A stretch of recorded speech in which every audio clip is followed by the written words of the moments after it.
So we got two former NBA players talking about declaring for the WNBA Draft. What's a W stand for? Whiskey. Yeah, sure. You might as well at this point. It stands for women. Oh. The WNBA will no longer exist without Sophie Cunningham or Caitlin Clark. Sorry to be the bearer of math. Put it this way. I would watch on pay-per-view gigantic black NBA men dunking on WNBA lesbians all day long. With their big donkey dick. And now Outkicks Clay Travis, who I'm a fan of, has thrown a $10 million challenge into the conversation involving a boys high school state championship team taking on the WNBA competition. I think, or the All-Stars or whatever team they want to throw together. Well, so you've declared yourself eligible for the WNBA. I think I understand your motivations. You're leaning into ultimately Sophie's push for fairness, but yet the WNBA is now going to hold talks over this nuanced and complex issue where it doesn't really seem complex. Biological men should not be allowed to play in ladies basketball. Why are you getting involved, and how did the WNBA even get to this point? You know, right now I'm just having a blast in my feminine era. I never thought that I was a woman. You know, I've always trusted the science, and I thought I was a man my entire life. Trust the science, baby. After further review, strong look at my personal preferences. It would appear that I am indeed sometimes identifying as a transgender woman. Sure. And I think it's only fair I get a chance to play with some of my queens here in Queen. my career, my athletic prime. Mm-hmm. Well, and so exactly what you're saying, Royce, is speak it, sister. Just sort of pulls the curtain back on the lack of clarity in the WNBA's policies under Article 8 of their 2026 collective bargaining agreement. It simply says that only players who are women are eligible to play in the NBA, but in the over 400-page document, it doesn't define what a woman is. It seems the answer of what they do now is pretty clear. Clear as mud. Well, it's just astounding that the WNBA can't define the W in the name. And it's whiskey. Going through a very necessary conversation about who's actually eligible to play in some of these professional sports leagues, I guess on both sides of the gender spectrum. You're eligible, bro. Is to help elevate the WNBA. I think the ticket prices and the attendance, Well, speaking of that, before we continue it's gonna skyrocket with this. Well, we're talking about it. And everybody's talking about it. Everybody. I've been saying all along that if you could throw in a couple of transgender dudes into the WNBA, and, they don't have to lower the rim, just keep it where it's at, and just seeing balls flying into the face of literally, like these super racist lesbians that hate Caitlin Clark and Sophie Cunningham would be hilarious. Hilarious, even. Sorry for that visual, guys, but will soar. I think the live audience. I'll watch that shit. Fuck yeah. I think ultimately it's good for the game. It's going to help. Over even UFC, I would watch that. Dude, my sports king would be off the fucking chain. You know how much money I would make?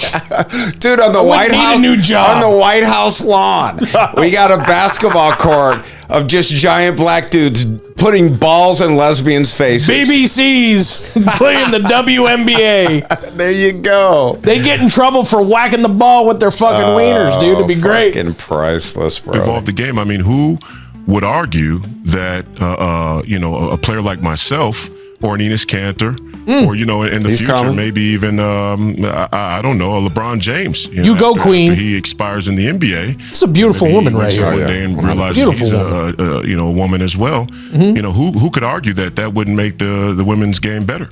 Oh my God! So listen, I don't know what to even say to that, and we'll see where it goes. But on a serious note, I give you the last few seconds.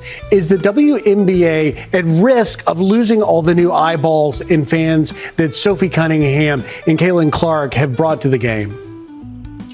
Oh, the WNBA is an example of a herald of us losing a lot of things in this country. We have to secure our elections. We have to restart the mass deportations. We have to start arresting some of these deep staters. I'm in huge favor of banning Sharia law and Marxism nationwide. And wow. This guy's running for the presidency. This guy didn't just take a shovel out, dude. He got a whole ass backhoe. Let me tell you something. In the last 20 years, I've attended one NBA game. Right.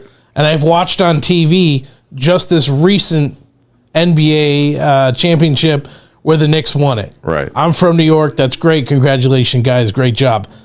But with that being said, how much less do you think I watched the WNBA? Right? And I didn't even know that shit still existed. Right. Until we had this nice young lady almost get decapitated here. Yeah. Poor thing. And then, look, she gets up, rightfully so. She's pissed off. She's like, what the fuck's going on? The other chick's like, oh, hell no. Hell no. You ain't going to tell me that. You ain't going to tell me that, motherfucker. White privilege.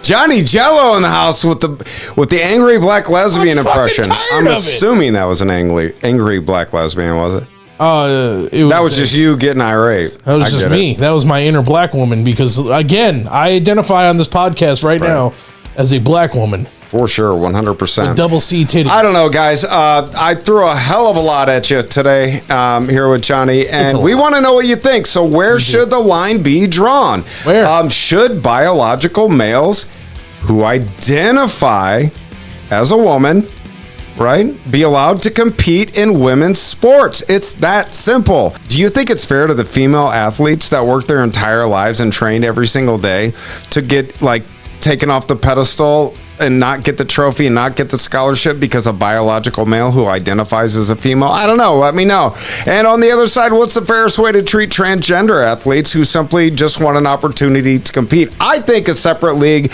or a separate, like, completely separate sport, although you got 3 against 2. You know, the TNBA, Trans National Basketball Association. Something like that. Why don't we do that? Hey, bonus question, y'all. Okay? Should Johnny Jello actually go for the draft? Okay? I identify as a big-tittied black woman. I want to be a part of the WNBA. And what team should I go for? Because I'm fucking going for it. Sexy as hell. Sexy. Oh, hell no. Hell yeah. That's what the machine said. Fucking hater. You ain't seen these titties. You better pay $20. Where does this ultimately lead, though? You got a 6'8", 250-pound former NBA player identifies as a woman. Should that person be eligible for the WNBA? I mean, come on. If your answer is no, then we should be the actual standard. Well, what should it be? If your answer is no, what should be the actual standard? You tell me. That's really what the entire conversation comes down to. Or should it be a 5'6", 350-pound fat black woman right here named Johnny Jello? There you go. Tell me. Put it in the comments. Sexy BBL. BBLB. I don't know. What would you be in porn? What would you be? What would you be in porn? I would be a sassy big black booty lesbian. Black lesbian. BBBL. BBBL. Triple BL. Triple BL. Damn. Big booty black lesbian. So this is really what the entire conversation comes down to. Johnny and I have given you our thoughts, and now we want yours. So drop it in the comments. Agree with us. Disagree with us. We don't care. I don't give a shit. Just tell us why. And if you enjoyed the show, hit that subscribe button and make sure to do that. I know it's hard to click on that button. Get off porn for 2 or 3 minutes and do that. Turn on the notifications and come back for the next one. And remember, as always, God loves you and so do we. So take care, comb your hair. See you later, masturbator.